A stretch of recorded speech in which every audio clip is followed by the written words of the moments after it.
السلام علیکم۔ آج کی دانا باتیں۔ محبت بھی گلاب کی طرح ہے، اگر اسے سنبھال کر رکھو تو خوشبو دیتی ہے اور نہ سنبھالو تو مرجھا جاتی ہے۔ اپنی جنسی خواہش پوری کرنے کے لیے مرد عورت کو پہلے اپنے پیار دے کر اپنے جال میں پھنساتا ہے، اس کے بعد اس کی عزت کی دھجیاں اڑا کر فرار ہو جاتا ہے۔ بد کردار عورت کو کوئی نہیں آزمائے گا، لیکن محبت کے جال میں پھنسا کر عورت کو بد کردار بنانے کے لیے ہر مرد آزمائے گا۔ مرد کا ایک بڑا مسئلہ یہ بھی ہے کہ اسے دوست کے روپ میں ایک لبرل عورت چاہیے اور بیوی کے روپ میں ایک مذہبی عورت چاہیے۔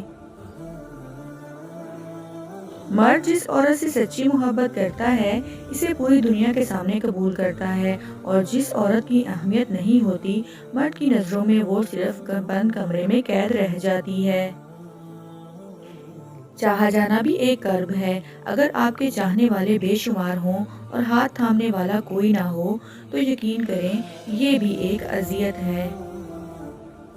عورت کو ناپسند مرد کی محبت بھی ہوس لگتی ہے اور اپنی پسند کے مرد کی ہوس بھی محبت لگتی ہے۔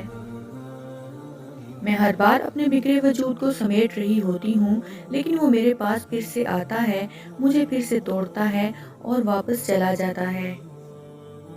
اگر کسی مرد کو اپنا دیوانہ بنانا ہے تو 3 باتوں پر زور دو، وہ تمہارا ہو جائے گا۔ نمبر 1، کسی طریقے سے اس کی پسند معلوم کر کے اس کی پسند میں ڈل جاؤ۔ نمبر 2، خوبصورتی پر دھیان دو۔ نمبر 3، اخلاق اور زبان بہتر بنا لو۔ اگر کسی دن آپ کا رشتہ کسی ایسے شخص سے ختم ہو جائے جس سے آپ محبت کرتے تھے تو اس کے تمام راز اور کہانیاں اکٹھا کر کے کسی خفیہ ٹھکانے میں ڈال دیں اور کبھی کسی کو اس تک نہ پہنچنے دیں، کیونکہ رشتے ختم ہونے پر اخلاقیات نہیں مرنی چاہیے۔